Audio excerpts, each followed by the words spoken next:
Fizarana Jiro Mora Eto amin'ny Fokontany Tsiadana. Nanomboka omaly faha Janoary taona 2020 dia efa manomboka manaparitaka ireo Jiro Mora manerana amin'ny Fokontany Tsiadana ireo Tompon'andraikitra amin'izany araka nambaran'ny Filohan'ny Fokontany Tsiadana. Tokan-trano misy 500 eo no efa nahazo ity Jiro Mora ity ary tsy hanavahana saranga fa mahazo avokoa ireo nangataka ka nahafeno mason-tsivana azahoana manjifa izany.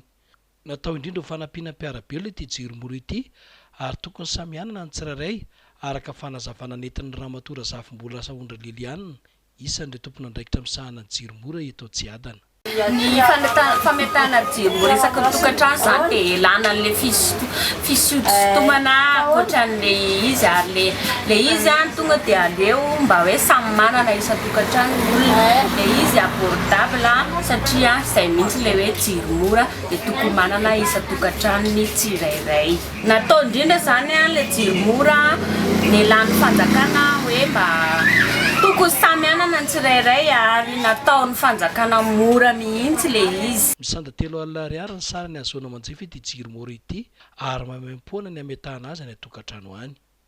Sitrany mba hanala fahasahiranana mianjady amin'ny vahoaka tsy mandady arina fisian'ity Jiro Mora ity hoy Ramanandray be mponin'i Tsiadana fa dia makasitraka ireo ny tontona fotsy sy nandro namasaka an'ity tetik'asa ity izay tetik'asa tena mipaka any amin'ny volanin'ny vahoaka.